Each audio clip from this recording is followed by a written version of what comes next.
seja bem-vindo ao canal Tudo Sobre Aprender.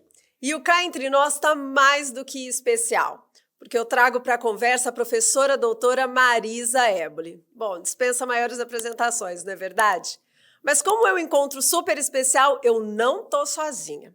Olha só, eu trago a Miriam Javurek, da OTS América Latina. Eu trago a Regiane Sampaio, da Via, e a Rosimeire Paloche, do grupo Comporte. Além, é claro, da minha super parceira de todas as horas, Rafaela Ramires, aqui da Didática. Bom, mas a nossa convidada especial, eu sei que eu disse que dispensa maiores apresentações, mas como o currículo dela é incrível, eu vou compartilhar ele com vocês, tá bom? Olha só, graduada em Administração de Empresas pela Escola de Administração de Empresas de São Paulo, da FGV, especialista em Educação Corporativa, Desenvolvimento de Pessoas, Gestão por Competências, Gestão da Cultura e Mudança Organizacional, Sistemas de Educação Corporativa e o nosso assunto do coração, Universidades Corporativas. É mestre em Administração pela Faculdade de Economia, Administração e Contabilidade da USP e doutora em Administração pela Faculdade de Economia, Administração e Contabilidade também da USP. Atualmente é coordenadora de projetos da Fundação Instituto de Administração e professora de graduação e do mestrado profissional da Faculdade FIA, de Administração e Negócios. E é claro, por fim, mas não menos importante, a minha professora e a professora da Rafa, com quem a gente tem o maior carinho, o maior orgulho de dizer, né, professora? Agora que eu já passei de ano, eu posso dizer que eu estou livre, estou tranquila, mas eu vou carregar sempre toda a nossa história que a gente construiu ao longo desses meses no coração. Obrigada por aceitar o nosso convite e seja muito bem-vinda ao nosso canal. Eu é que agradeço o convite, Daniela. É uma super oportunidade para bater um papo com pessoas tão especiais. Tenho certeza que eu também vou aprender muito hoje. Que legal. E olha só, e o motivo da nossa conversa, né? Por que eu trouxe a professora aqui? Porque no próximo dia 7 de agosto, às 19 horas, vai entrar aqui. Olha só, gente, tem conteúdo novinho saindo do forno. Então, anote aí na agenda, dia 7 de agosto, às 19 horas, ali no Complexo Nacional, na Livraria Drummond, o lançamento do livro Educação Corporativa no Cenário Pós-Pandemia, pela editora Qualimark. Professora, inevitável começar essa nossa conversa com a pergunta: por que o interesse em organizar esse livro com esse tema e como é que ele foi estruturado? Conta aí pra gente que estamos bem ansiosas para saber. Ah, legal, Daniela. Olha, na verdade, quando eu pensei em organizar o livro, foi justamente porque logo no início da pandemia já dava para ver que ocorreria uma verdadeira revolução nas empresas, né? Muitos temas que a gente depois até vai comentar não são necessariamente novos para o mundo corporativo, mas, né, só o fato do trabalho remoto, de repente ficar tudo à distância, dava para perceber que a gente ia precisar de preparar as pessoas para uma mudança muito grande, mudança organizacional, mudança cultural, preparar líderes para o trabalho remoto, para gerenciarem bem no trabalho remoto.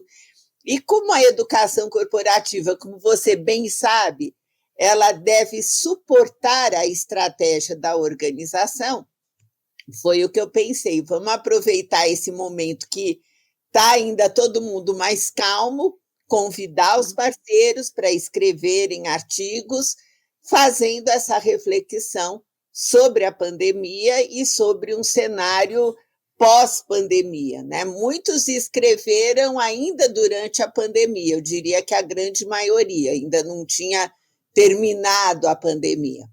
E aí o livro foi estruturado em 5 partes, vamos dizer assim. A primeira parte que aborda a questão e os desafios da educação no Brasil. Aí não estamos falando só da educação corporativa, estamos falando da educação no nível fundamental, no médio e também no nível superior, né? Porque a gente sabe, foi muito impactado. Foi. A segunda parte do livro trata justamente dessa integração da educação corporativa com o modelo de gestão de pessoas por competência, com a questão da cultura organizacional, gestão da mudança, gestão do conhecimento, ou seja, se a educação corporativa é desenvolver por competências, a gente tem que ter a integração com todos os outros processos de gestão de pessoas, também por competência. Aí a terceira parte é que a gente entra nos temas específicos de educação corporativa. Em 2021, também ainda na pandemia, nós realizamos a pesquisa nacional sobre educação corporativa, então tem vários artigos trazendo resultados dessa pesquisa, tratamos da questão da educação à distância, que está muito intrincada, né, com a educação corporativa, muito antes da pandemia. Enfim, é a parte do livro em que a gente entra realmente na questão da educação corporativa, relembrando conceitos, falando da importância e do desafio ainda, o eterno desafio de avaliação de resultados. A quarta parte eu acho especialmente interessante. Por quê? Porque nós temos 10 cases sobre universidades corporativas e o que elas, né, não só dando o histórico, como elas surgiram, mas principalmente o que elas passaram aí durante a pandemia, o que elas tiveram que fazer. Então, só para vocês terem uma ideia, dos 10 cases, 3 são da área de saúde. Albert Einstein, a Escola Corporativa Fiocruz e Laboratório Seibin. Então, nesses 3 cases, já dá para ver quão impactados eles foram pela pandemia e tudo que tiveram que fazer. Aí, alguns cases também clássicos, Unibrad, que é a Universidade Corporativa do Bradesco, McDonald's, Cacau Show, Grupo Pão de Açúcar, que também teve um desafio grande, né, na pandemia e rapidamente também inovou muito. Temos um case que eu acho especialmente interessante, que é de uma cooperativa de crédito, que é o do Sicoob, e um que, por sinal, este ano ganhou o prêmio de melhor universidade corporativa do mundo pelo Global CCU, que é o case da Petrobras.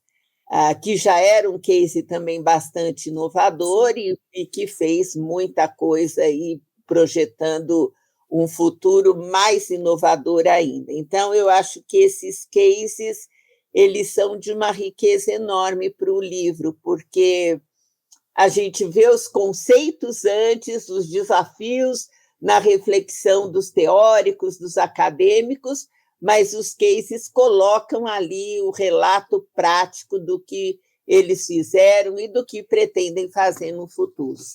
E a quinta parte é uma parte que traz temas contemporâneos, né, conectados com a educação corporativa. Então, a questão da accountability, a questão da sustentabilidade, o tema que vocês viram ao longo do curso, né, de pós-graduação de educação corporativa, que é o uso de audiovisual, então, falando um pouco de cinema e educação como um recurso muito poderoso, fala do empreendedorismo também. Então, não é que são temas novos que vieram com a pandemia, mas que eles se destacam muito nesse contexto. Não, e é muito engraçado, professora, a senhora comentar disso, enfim, a Marisa, pessoal, até contando aí uma coisa de bastidores, ela é uma apaixonada por cinema e ela consegue influenciar, ficamos todos viciados aí na época do Oscar, E é engraçado, professora, porque ontem eu estava justamente conversando isso com a Rê da Via, né, sobre o poder, né, dos vídeos, do audiovisual, e a importância da gente fazer uma curadoria para trazer isso, né, e mostrar algumas cenas, alguns trechos ali que podem sim desenvolver mais a conversa e trazer as realidades. Mas um ponto da sua estrutura, né, que você contou do livro, começa falando, né, sobre esse trabalho da educação regular, né, e o tema educação no Brasil é o que começa ali a estrutura desse novo livro.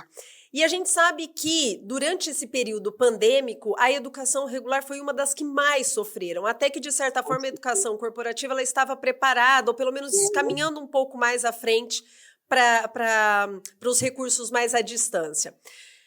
Qual foi, né? Por que vocês trouxeram, né, esse tema de início aí no livro, a Educação no Brasil? E o que a senhora pode dar aí de spoiler aí sobre esse trabalho e a realidade que vocês apuraram desse momento? Ah, legal. É essa mesma questão, viu, Daniela? A gente, no mundo corporativo, teve que correr, se adaptar, se ajustar, mas, por exemplo, educação à distância não era uma novidade, né? Já era algo que a maioria das empresas praticava. O mundo acadêmico, o ensino formal, não, né? Então, a gente sabe que ele foi muito, muito impactado. Agora, não é a primeira vez, e não é por causa da pandemia, que eu começo livros falando da educação no Brasil, né? Nesse livro em especial, a gente deu uma ênfase maior exatamente pelo impacto negativo que teve. Por um lado, positivo, por outro, porque ajudou a modernizar. Mas o porquê de sempre tratar, e no próprio curso, né, na pós-graduação, vocês lembram, a gente começa o curso com uma disciplina falando de educação no Brasil. Por quê? Porque não dá para desconsiderar as mazelas do nosso sistema formal de educação, sendo que são as empresas que vão contratar essas pessoas, né? Então, a gente tem que entender os desafios da educação no Brasil. E aí, Daniela, eu faço até um destaque aqui para o próprio trabalho do projeto integrador do seu grupo, né, que fala justamente do impacto positivo da educação no Brasil, que é feito pelas universidades corporativas. Então, é um assunto que não dá para a gente não contextualizar. Agora, no livro, a gente tem 6 capítulos tratando disso, começando com Cláudio de Moura Castro, que fala, inclusive, do aspecto, né, sem minimizar a tragédia que foi a pandemia, mas fala dos aspectos positivos, né, como, na verdade, impactou para se utilizar mais computador, utilizar mais educação à distância. A Cláudia Costin, que também, eu não vou aqui falar o currículo deles, ou dizer o nome, eu acho que vale a pena, mas são todos super incríveis, especialistas em educação. A Cláudia Costin, ela já trata um pouco, né, de todo esse sofrimento mesmo que foi a pandemia, principalmente se a gente pega as classes menos privilegiadas, né, e ela aborda muito isso, a perda mesmo na aprendizagem, né, e com sequelas para frente. E aí ela tenta também construir um cenário de como minimizar esses efeitos.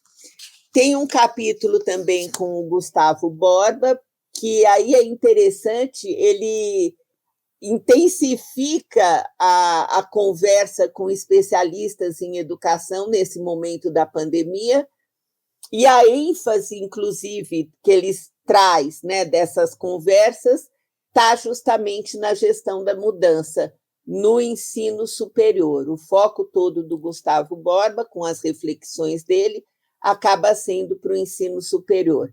O que é surpreendente, né? Porque a gente fala, bom, no ensino fundamental e no médio, ser pego de surpresa pela tecnologia, vai, você até entende. Agora, no ensino superior é que eu acho que foi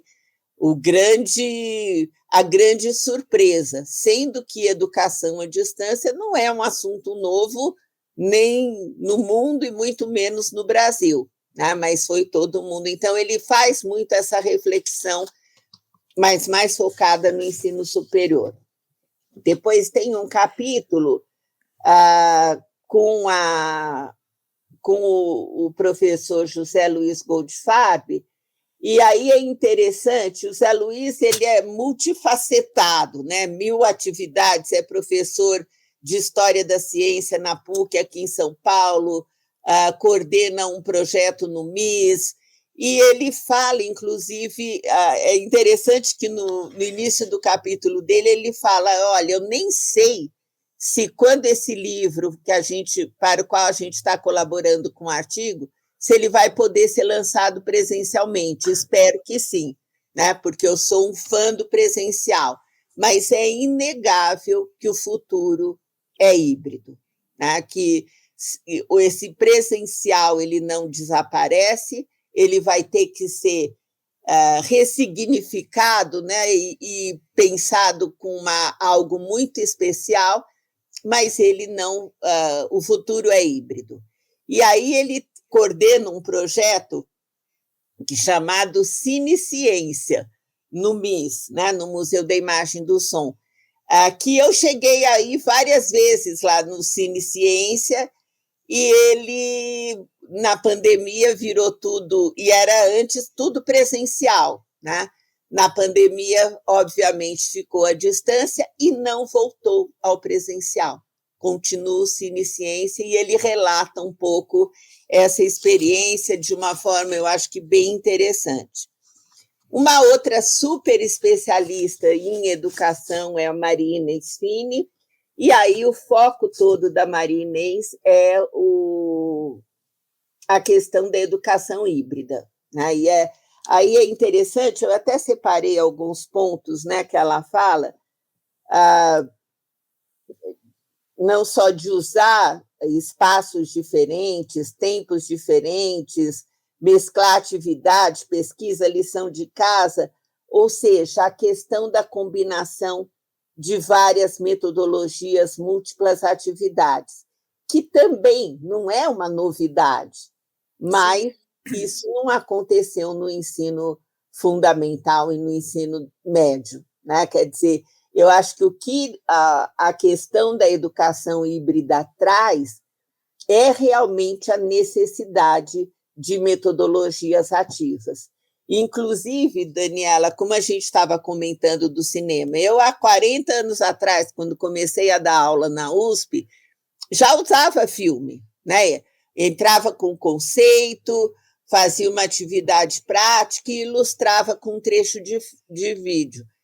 Agora, o que a gente está fazendo é diferente, você vivenciou isso no curso.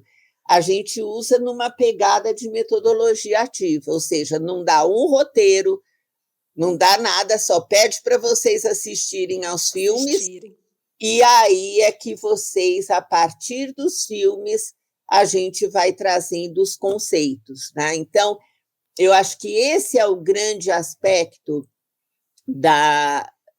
do resultado aí positivo da pandemia em todos os níveis de educação, é enfatizar mais as metodologias ativas, né? Lógico, não é que é só metodologia ativa, e eu sempre falo isso, acho que a gente tem que ter um amplo repertório de estratégias de aprendizagem, mas elas têm que estar presentes. E o último capítulo dessa parte do livro é de uma pessoa que também, para mim, é muito especial, que é o Raul Cristiano. O Raul Cristiano eu conheci lá em 99, quando eu organizei o meu primeiro livro de universidade corporativa, e ele era assistente do então ministro da Educação, Paulo Renato Souza, tá? E ele é que fez a ponte, inclusive, para o Paulo Renato escrever o prefácio desse meu primeiro livro, lá de 99. Depois fiquei um tempão sem ter contato, e esse é o, né, entre outros, um dos lados geniais das redes sociais. A gente foi se resgatando aí ao longo dos últimos anos, e aí ele traz uma reflexão, eu achei assim muito interessante, sobre a gravidade do cenário social, né, do Brasil, com 33 milhões de brasileiros que passam fome, 12 milhões de jovens que não estudam e nem trabalham, né? E aí ele fala justamente da importância de todos os envolvidos, governo, empresas, políticos, professores, no sentido de melhorar essa situação. Então, o foco mesmo do artigo dele, aliás, o título é Foco na Geração Neném. O Brasil do futuro foi ontem, e enfatiza a importância da recuperação. Legal. Não, e eu quero aproveitar e mandar um super abraço para o Gustavo Borba, incrível. Eu acho que também é um que eu preciso trazer aqui para o canal para gerar várias discussões. É sabido aí, quando juntava Hélio, Gustavo, enfim, o quanto a gente debatia e trazia questões bem relevantes para a conversa. Marisa, 2 pontos. Até a última leitura que você faz do Raul, eu acho que traz um pouco também do que a gente pesquisou muito no nosso projeto integrador, né? O último censo, não esse agora, o anterior, provou que na idade de 16 a 17 anos a gente tem uma evasão muito grande dos alunos no ensino regular.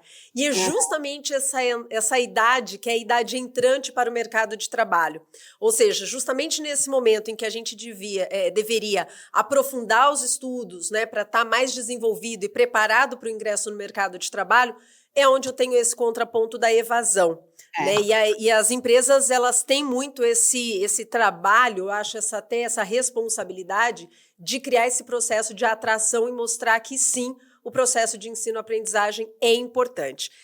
E uma das falas que você colocou, eu acho que casa muito com essa minha próxima pergunta aí para você. Quando eu pergunto, né, quais são os principais desafios que a educação corporativa ela vai ter nesse cenário pós-pandêmico, eu posso dizer que é se aprimorar e se aperfeiçoar nesse trabalho do ensino híbrido? Essa é a primeira pergunta. E aí eu queria que você emendasse trazendo quais são os outros principais desafios que vocês trabalharam aí nessa pesquisa. E depois eu queria saber aí da Miriam, da Rei e da Rose, os desafios que vocês viveram aí na pele para a gente trazer para a conversa aqui com a professora. Perfeito. Olha, os desafios são muitos.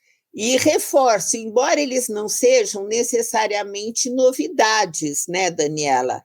Porque, vamos falar, educação à distância já existia no Brasil há mais de 100 anos, né? Então, por que o mundo acadêmico foi pego de surpresa? Então, educação à distância, com certeza, é um desafio, não só, mas também para a educação corporativa. Então, eu acho que a gente tem desafios de ordem tecnológica, principalmente quando a gente fala hoje, né, de lidar com inteligência artificial, transformação digital, mas temos desafios também de ordem comportamental, de ordem cultural, né? Então, aí a gente sabe quanto que houve, e ainda com consequências até o dia de hoje, né? Problemas de saúde mental, de impacto mesmo, né? Na qualidade de vida. Então, tudo isso eu acho que são pontos que não é que as empresas não tratassem, mas estão olhando agora com um maior cuidado. E eu acho que uma questão também que não era novidade, né, mas que a pandemia acentuou, porque, olha, na pesquisa de 2018, um dos desafios apontados pelas empresas, né, pelas universidades corporativas, era a questão da transformação digital e cultura de inovação. Isso não era novidade, então, já estava ali no radar das empresas, né? Mas com a pandemia não tem opção, ou encara isso ou encara, né? Não tem outra situação. Então, eu acho que esses são os principais desafios, é de realmente lidar com sabedoria, com competência, toda a conexão, né, comportamental com tecnologia. Só para ter uma ideia, Daniela, na pesquisa que nós fizemos em 2021, a gente perguntava, como eu falei, não era novidade, para as empresas respondentes, em 2019 e 2015 já era em torno de 80% a utilização de educação à distância. Lógico que com a pandemia passou para 97%, né? Agora, a gente também pedia uma projeção comparando com os anos anteriores. Então, por exemplo, em 2019, quase que 70% dos cursos eram totalmente presenciais. Lógico que com a pandemia isso inverteu, né? Passou para praticamente 80% à distância, entre totalmente à distância e híbrido, e aí a gente pediu uma projeção para 2022. E aí eles projetavam que o EAD ficaria em torno aí de 73%, 75% dos cursos, né? Então, você percebe, já praticavam educação à distância, só que houve uma total inversão. E antes 70% era exclusivamente presencial, agora aproximadamente, né, 70% vão ser à distância. Então, eu acho que esses são os principais pontos mesmo em termos de tendências. Legal, professora Marisa. Mas olha só, agora eu vou trazer as nossas convidadas aqui para colocarem, né, expor os seus desafios, quais foram as suas lutas, quais estão sendo as suas lutas aí na educação corporativa pós-pandemia. E para abrir essa conversa, eu vou convidar a Rose, do Grupo Compote. Rose, obrigada por ter aceitado o meu convite, seja muito bem-vinda e, por favor, contribua aí com a gente, com a tua rotina de trabalho. Obrigada, Dani. Obrigada, professora. Eu já aprendi super aqui, só ouvindo. Como todos acompanharam, né, o setor de transportes, ele não pôde parar. Principalmente o setor de transporte urbano. Então, a gente vivenciou uma fase de muito medo. Eles precisavam trabalhar, ainda não tinha muita informação por parte dos órgãos gestores que nós atendemos, então a gente viveu momentos de muitas incertezas, tanto pela sustentação do negócio, quanto pelos colaboradores por medo, por questões de saúde, de levar a doença para dentro de casa, enfim. Pós-pandemia, a gente ainda sofre com questões relacionadas à angústia. É um setor que a gente tem uma mão de obra muito escassa. Então, a gente tem muitos profissionais que eles já estão no final de carreira. Então, a gente está num ciclo de pessoas que estão se aposentando, enfim, e a gente não tem novos profissionais para atuar no ramo de transporte, ou seja, motoristas. Eles têm uma carga muito extensa e eles ficam bastante tempo fora da empresa porque eles estão ali dirigindo. Então, esse é um dos desafios, como atingi-los, né, engajá-los. E uma outra questão que eu percebo que acontece depois da pandemia o quão as pessoas estão mais sem paciência. Então, eu vejo que hoje tem muito apelo do TikTok.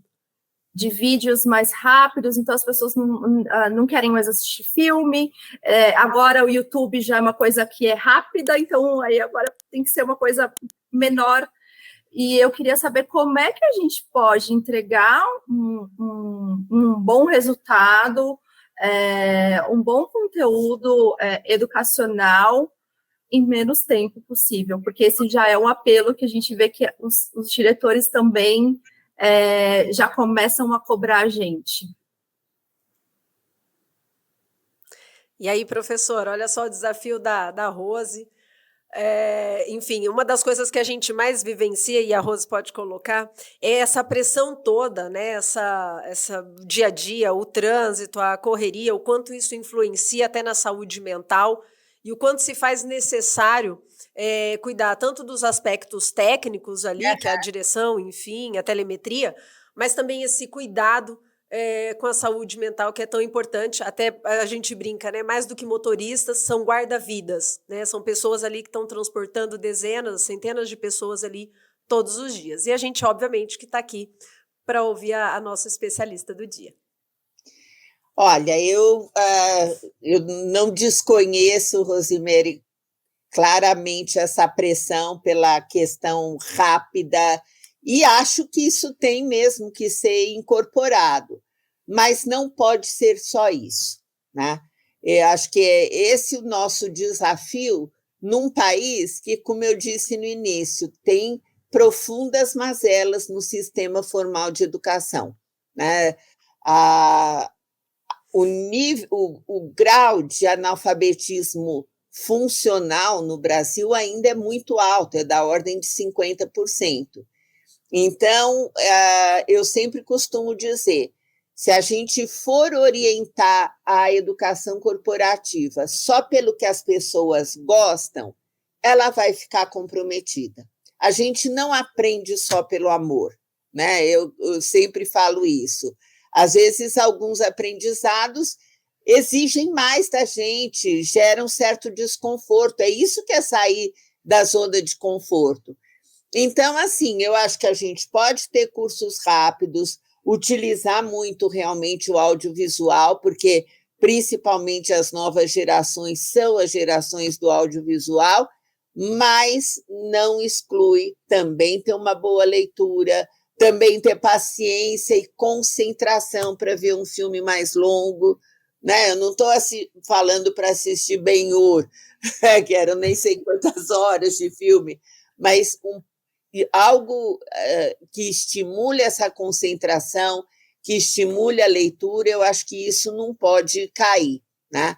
Agora, nos cursos, sempre como a gente falou, mesmo que sejam curtos ou longos, ter sempre metodologias ativas, que isso acaba envolvendo mais as pessoas, né? Mas eu acho que não dá para ser só TikTok. Ainda ontem ou hoje mesmo, acho que no jornal estava escutando da ONU falar justamente do impacto da tecnologia nas crianças, né? E uma das coisas que eles falam é isso, é o excesso de TikTok, né? Ninguém é preparado na base do TikTok, essa é que é a verdade, né? Ninguém quer ir num médico, como que você foi preparado? Vendo videozinho do TikTok, curtinho, não é? Então, eu acho que quanto mais a responsabilidade, maior a necessidade de uma formação que seja realmente consistente. Pode até ter o vídeo do TikTok, mas ele é um complemento. Legal. O professor, até para descontrair, eu preciso fazer uma pergunta. Fala. A senhora foi assistir Barbie? Ainda não, porque eu estava de férias. Voltei, na verdade, ontem, mas pretendo ir.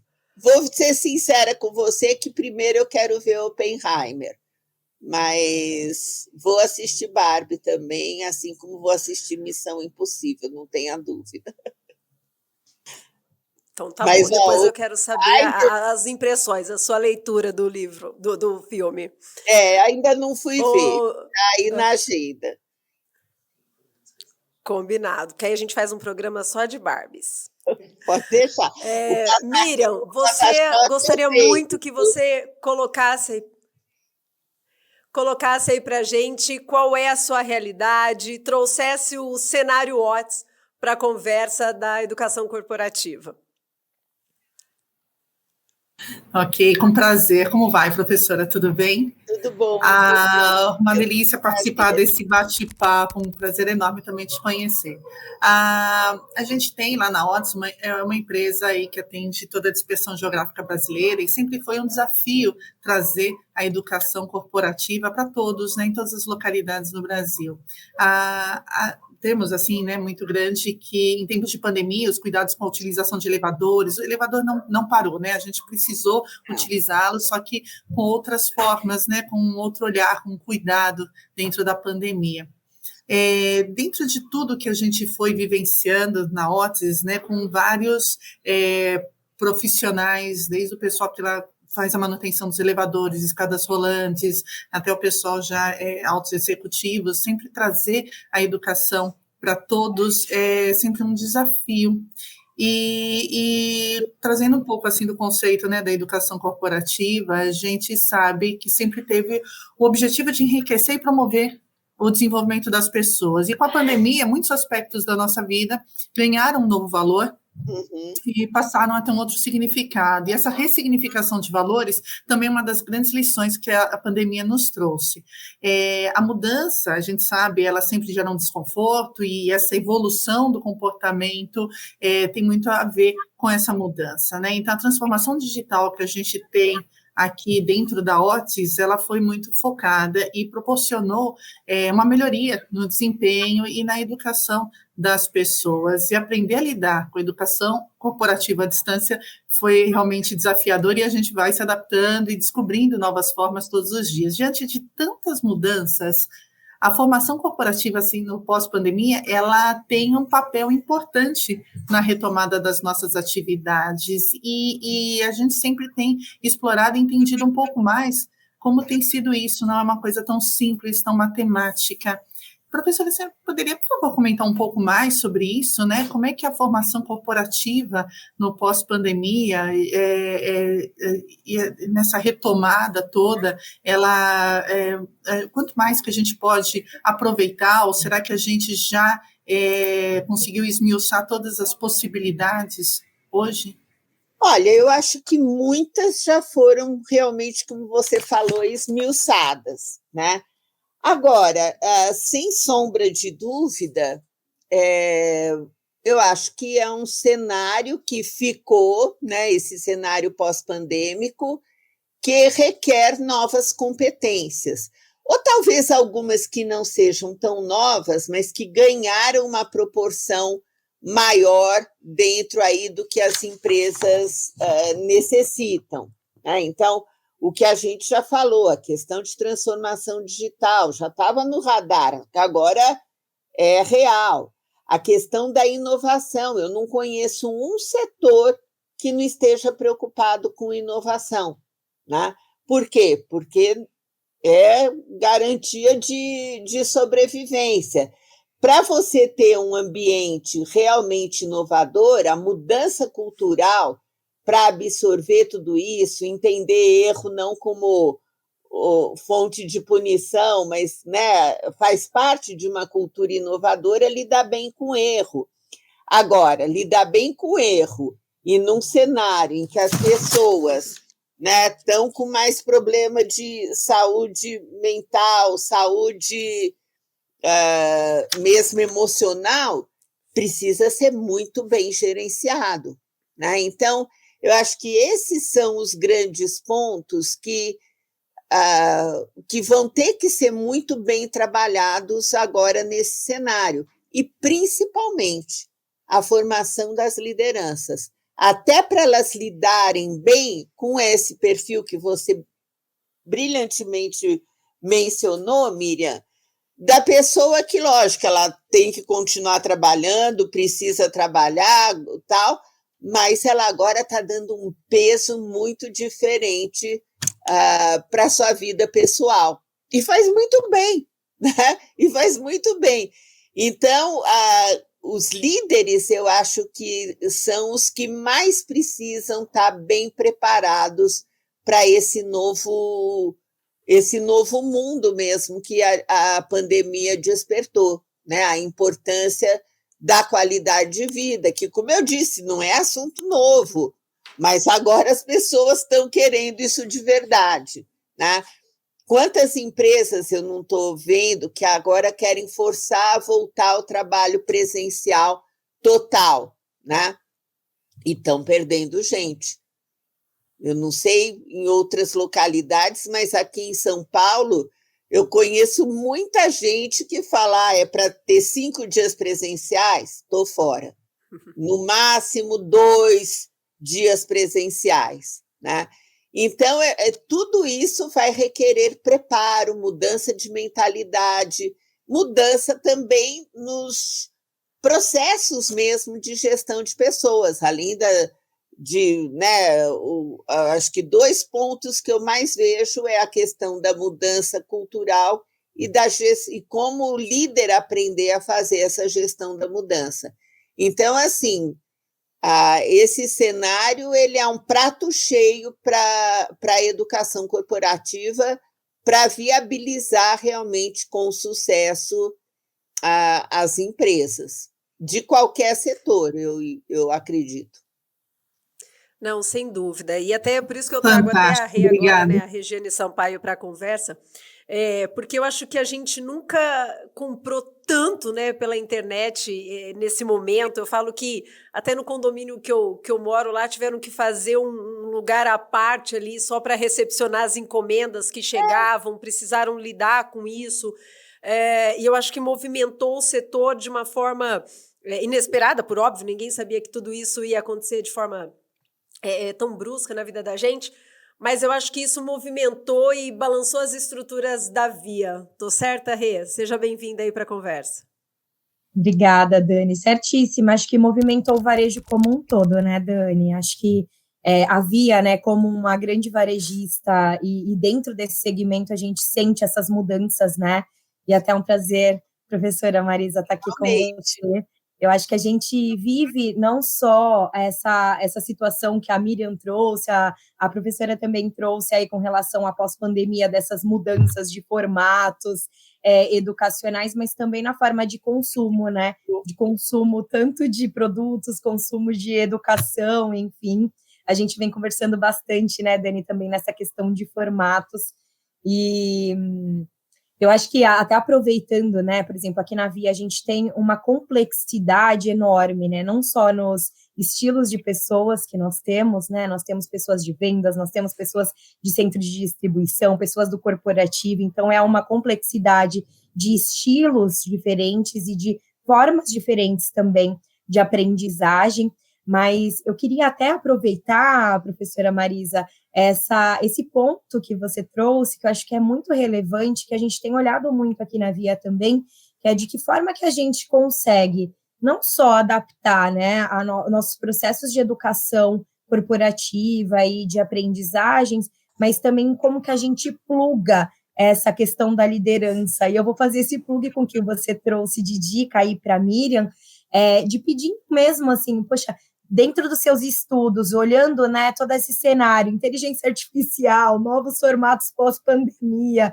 essa diferença aí dos estilos de aprendizagem, né, e de perfis de colaboradores, como que hoje a gente consegue suportar nossos líderes e até te pedir dicas de outras empresas e outras realidades que você suporta, professora, o que a gente pode trazer de dicas para as nossas lideranças hoje, colocarem em prática e realmente engajarem os nossos times internos, os nossos colaboradores, num olhar para a aprendizagem, trazendo ganhos não só na parte de educação, mas também dentro da estratégia, né, das corporações. Queria pedir essas dicas para você.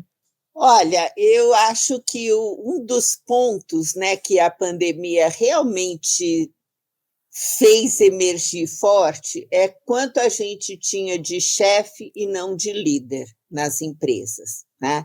E eu acho que esse é o ponto. Quanto mais a gente fala de todo esse cenário do trabalho remoto, mais a gente está falando da importância de líderes efetivos. Então, é até interessante, porque nesse cenário aí da pandemia, a Dani e a Rafa sabem, eu já tenho curso na FIA, né, de educação corporativa, 70% à distância, há 15 anos. Então, não foi uma novidade para mim. E então, na pandemia, a gente fez muito curso à distância. O à distância síncrono, né? Como a gente está aqui. E foi interessante porque muitos desses cursos eram para liderança e para tratar conceitos clássicos do que é um líder. Isso que eu achei assim curioso. Por quê? Porque, de fato, as empresas não tinham líderes, tinham o gestor, né? E então a gente tratou muito da questão de motivação, de liderança, gestão da mudança, que não eram temas necessariamente novos. Agora, o que deu para ver, e aí eu vou falar para vocês, eu não sei se dá para ver, é que com esse fundo sempre... esse livro aqui, The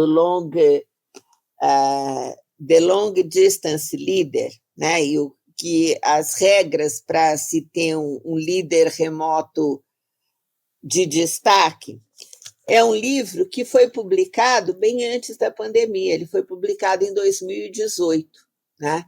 E o que é mais curioso, eu tenho um filho que mora na Califórnia. Em janeiro, final de 2019, janeiro de 2020, eu estava lá. E sempre que eu estou lá, eu faço uma visita na Universidade da Califórnia, na livraria. Em janeiro de 2020, eu trouxe esse livro. Eu não podia imaginar a pandemia, tá? E aí eu até escrevi uma das colunas minha do Estadão, eu escrevi sobre o livro. Depois, Dani, se você quiser e tiver interesse, eu mando essa coluna. Porque sim, por favor. Uma das coisas fundamentais que ele fala é que, olha, liderança é liderança, isso não mudou, né? Só que agora não é a liderança só no presencial. E aí ele dá o destaque para alguns pontos, principalmente a questão da comunicação, né? Que já não era nenhuma maravilha mesmo no presencial, mas como ela precisa ser extremamente cuidada e bem preparada quando a gente está falando no à distância, né?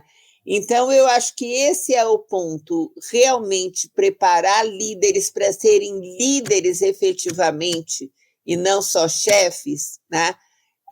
Para eles saberem também usar a tecnologia, para eles terem uma comunicação, porque a gente não separa, conceitualmente, inclusive, não se separa a liderança de comunicação, né? Mas isso sempre foi meio que largado ali, né? O papel do chefe era muito mais de fiscalizar do que realmente de interagir. E eu acho que esse é o grande desafio quando a gente fala nesse cenário pós-pandemia. Precisa de uma proximidade maior, precisa de saber dar exemplo e treinar, né, mesmo sendo à distância. O papel do líder é muito esse também, de também favorecer a aprendizagem das suas equipes, não é só mandando fazer curso na universidade corporativa. A gente sempre fala, o famoso modelo 70, 20, 10, muito do 70 e do 20 depende do líder, né? Quer dizer, orientar, envolver em novos projetos, a aprendizagem, né, pela experiência, dar e receber feedback, dar e receber mentoring, coaching, tudo isso está muito no papel do líder, né? Então, eu acho que esse é o grande desafio, é realmente sair do chefe para virar um líder. E assim, professora, sem dúvida, esse eu acredito assim, né, que seja o maior desafio das organizações. O que a gente se depara, e a Rafa está aqui, ela também vai expor os desafios, aí um resumo dos desafios que a gente acaba colhendo aqui dos nossos clientes e parceiros, mas eu posso dizer que vejo muitas empresas fazerem todo um programa de treinamento e vamos trabalhar variadas metodologias, tal, e a própria liderança ela acaba boicotando o programa de formação, não estimulando, não incentivando, não engajando o seu time a entrar, a fazer, o que normalmente, infelizmente, a gente ouve, mas vai parar agora para fazer esse treinamento, mas ele precisa bater a meta, tal. Então, eu acho que há também esse trabalho das empresas de criar essa conscientização para a liderança. Quer dizer, o quanto ele... Até foi uma matéria da Forbes, né, que toda empresa agora quer ter influenciadores. A liderança, eu posso dizer que deve exercer esse papel e assumir essa função de influenciar e de engajar todo o seu time, principalmente quando o assunto é educação, né? Com certeza, com certeza. É parte da responsabilidade do líder ser um bom formador também, né? E isso significa, como a gente estava falando, não é só ele ser bonzinho, achar que está sendo bonzinho de liberar alguém para passar por uma formação. Ele também tem que passar pela formação e ele tem que dar esse exemplo, né? Então, eu acho que esse é um desafio de mudança mesmo de mentalidade, e daí a importância que a gente fala de integrar a educação corporativa no modelo de gestão de pessoas por competência, aonde esse líder tem que saber para que as pessoas vão passar por uma formação, né, que competências elas vão desenvolver, não atrapalhar durante o curso e, mais do que isso, quando voltarem, darem projetos para que elas realmente apliquem e desenvolvam aquela competência que foram aprender no método formal, né? Então, e lógico, e depois também avaliar tudo isso. Então, o papel do líder é fundamental, e aí é martelar nessa tecla, e lógico,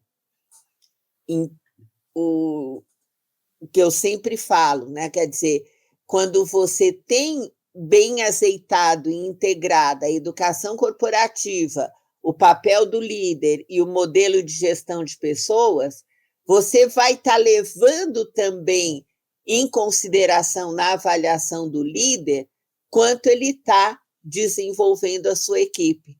Então, aquele líder que está boicotando a sua equipe teria uma avaliação ruim na sua avaliação de desempenho, né? Quer dizer, ter indicadores de quantos sucessores ele está formando. Então, trazer para a avaliação de desempenho do líder fatores relacionados à aprendizagem e à educação corporativa. Porque é o que o Rancharan já falava lá atrás, há muito tempo, no líder formador de líderes. Se você não tiver essa integração com as políticas de gestão de pessoas, se eles forem avaliados só pelas metas financeiras, né, de resultado no negócio, é onde eles vão sempre jogar as fichas. Agora, se eles forem avaliados também pela formação de pessoas, você acaba amarrando isso de uma maneira mais efetiva. Então, não é só discurso, tem que ter a integração com as políticas e práticas de gestão de pessoas. Afinal de contas, né, professora, a palavra move, o exemplo arrasta. Então, eu acho que essa é um trabalho que a liderança tem que incorporar e saber realmente qual é o seu papel. Rafa, de modo breve aí, que já me posicionaram que a gente tem que ir terminando, expõe aí de forma resumida os teus desafios aí e o cenário que você vê da educação corporativa. Bom dia, gente. Bom, acho que tem uma lista um pouco grande de desafios, mas eu vou tentar relacionar alguns até do que vocês trouxeram aqui. Eu acho que, diante das empresas e também das empresas que a gente atendia e passou a atender durante a pandemia, eu percebo 2 desafios grandes. As empresas que já tinham uma cultura de aprendizado e precisavam sustentar diante dos desafios que eles também estavam vivenciando, e empresas que não tinham essa cultura e que passaram a enxergar a educação como um processo muito importante para a sustentabilidade dela e que tiveram que investir disso de alguma forma, mas não tinham os caminhos para fazer. Então, precisaram entrar nesse universo e de que maneira elas iam entrar, como que elas iam, então, a partir dessa situação, desse contexto que a gente vivia, como que elas iam ter ideias e planejamento para conseguir estruturar o seu processo de educação. Acho que foi um momento de muitas empresas também olharem o que a gente sempre pensa em educação corporativa quando a gente estuda, a professora Marisa pode confirmar isso também, é olhar para toda a cadeia, então não é só formar os nossos profissionais que vão trabalhar dentro das empresas, mas é também pensar nos nossos parceiros, nos fornecedores, em quem atende, né?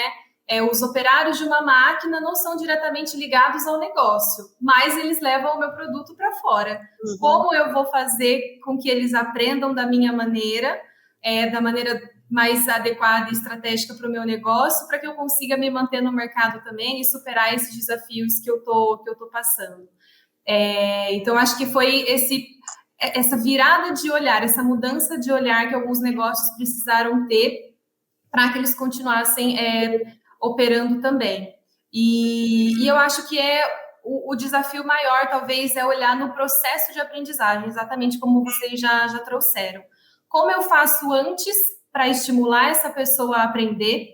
Como eu sustento o processo de aprendizado dela durante a aquisição desse conhecimento? E o que eu faço depois disso para que ele continue aprendendo, para que ele aplique o que ele aprendeu, para que eu veja que aquilo deu certo e eu faça essa roda girar de novo, para incentivar para um novo aprendizado, manter isso e reforçar essa continuidade, até que a gente consiga realmente ter a educação como parte da cultura do negócio. Acho que foram esses pontos principais que eu pude perceber. Muito bom, Rafa, e essa questão, né, dos valores e de transmitir isso para a cadeia de valor, que é um dos princípios de sucesso da educação corporativa. Quer dizer, você tem competências que não dependem só dos funcionários, né, da empresa, depende de pessoas que estão aí na cadeia de valor e quão importante é você levar isso. Agora, eu só queria, antes de manhã estava vendo o jornal pela TV e estavam falando que hoje é aniversário de 80 anos do Mick Jagger, né? E eu vi um vídeo dele recentemente, que eu acho que é um pouco isso que a gente precisaria conscientizar as pessoas. Esse vídeo dele deve ter uns 2 anos, talvez seja aí até da época da pandemia, em que ele está com um professor tendo aula de dança e de canto, aos 78 anos de idade, né? Gente, quando você pensa no Mick Jagger, que quem poderia ter mais sucesso que ele, mais dinheiro, mais tudo no mundo, né? Inclusive mais filhos, tá preocupado em aprender e continuar treinando a dançar e a cantar. E aparece no videozinho ele lá, que eu falei, gente, quem que pode parar de aprender? Quem que pode parar de treinar? Ninguém. Ninguém, é isso. Você quer ter sucesso? É isso, vai ter que... É o aprendizado permanente. E essa que é a cultura que é o desafio das empresas criarem, uma cultura de aprendizagem permanente, né? O lifelong learning não é novidade também, mas ele também teve aí o seu destaque na pandemia, e é isso, mais cedo ou mais tarde vão ter que se conscientizar, né? Não é luxo aprender, é questão fundamental, é condição sine qua non que a gente aprenda permanentemente, né? E essa imagem, para mim, do Mick Jagger é muito poderosa. Ai, professora, eu ficaria aqui mais horas e horas te ouvindo. Você sabe o quanto eu sou sua fã, te respeito, te admiro. Tenho os meus livros aqui, os seus livros sempre, né? Eu vou atrás ali do autógrafo, porque para mim isso é sempre uma honra. E aí eu vou, claro, que eu vou pedir, né, um livro super autografado para Miriam, para Rose, para Rê. Então, meninas, ó, a didática eu apresentei com um livro, mas a Marisa vai fazer uma dedicatória super especial e a Rafa busca em bloco os livros e é claro que eu vou querer um também. E assim, para finalizar o nosso encontro cá entre nós, Miriam, super obrigada pela parceria. A Otis é uma super empresa que a gente tem uma honra de dizer que é parceira. A Rose do Grupo Comporte, né, uma também super parceira. Rô, vamos juntos? Ela, vamos, não sei o que é, mas eu estou sempre junto. A Rê, né, que eu conheci mais recentemente, mas a gente já está se falando tanto que está criando cada vez mais uma relação super bacana. A Rafa, minha fiel escudeira. E, professora, agradeço demais aí por ter aceitado o meu convite, o nosso convite, e a didática vai estar sempre à disposição aqui para levar o teu nome como uma referência em educação corporativa. Muito obrigada a todos vocês. Olha, Dani, eu é que agradeço essa oportunidade de estar aqui discutindo, conversando, trocando ideia com pessoas tão especiais. Inclusive, você sabe que a recíproca é verdadeira. Também tenho muita admiração por você e por todo o trabalho que você faz. Então, fiquem à vontade, quando quiserem e puderem, vamos combinar, vão visitar a gente lá na FIA. Eu não vou todo dia para a FIA, já aviso, mas a gente combinando, acho que vale a pena ir até lá. E será um prazer manter o contato aí com vocês. Não, e a FIA adora fazer uns passeios, umas expedições, vai ter uma incrível aí no final do mês. É mesmo, em agosto. Pode fazer o comercial? Apesar de que eu acho que já encerrou, você sabe que bombou, né? Parece que a Cris, eu vi uma mensagem dela, professora, tive mas a Cris... no ar, porque bombou. Ela pode dar um jeito aí, ó. É que a gente quer fazer no estilo de experiência, né? Então, não pode ser um grupo de 40, tem que ser um grupo menor. Então, acho que a gente, pagantes, acho que a gente não está passando de 18, porque cada empresa parceira que está nos recebendo tem direito a mandar uma pessoa. Então, a gente quer que fique aí no máximo com 25, né? Não quer um grupo maior para justamente ser uma experiência bem especial. Mas se o sucesso continuar, nós vamos fazer mais. Não, sem dúvida. E a gente super recomenda, eu e a Rafa, a gente adora essas visitas, porque a gente aprende, tem muita troca, e fica aí o super convite para conhecerem esse trabalho todo que a FIA faz e a gente assina embaixo e super recomenda. Gente, mais uma vez, obrigada. Vou fechar o nosso encontro. Rô, Miriam, Rê, Rafa, vai tirar obrigada também. Aqui para depois mandar? Oi, professora? Você vai tirar uma fotinho aqui da gente para depois mandar para todo mundo? Vou tirar agora uma foto. Então, vou até arrumar. Vamos lá. Deixa eu só tirar a Marcela dali do fundo da minha fotinha. E o Gustavo também, que tá tudo ali. Gente, tem uma plateia aqui, ó. Depois eu tiro a foto aqui do estúdio para vocês verem. Tcharam! Ó, vou tirar de todo o cenário aqui, ó. Fica um monte de gente aqui, ó. Tudo curioso aqui no estúdio para acompanhar. Que legal. Muito bom. Mas, ó, obrigada, meninas. Foi um prazer. Espero muito encontrá-las em breve em outras rodadas de conversa aqui no Cá Entre Nós. Até a próxima, pessoal. Tchau, tchau.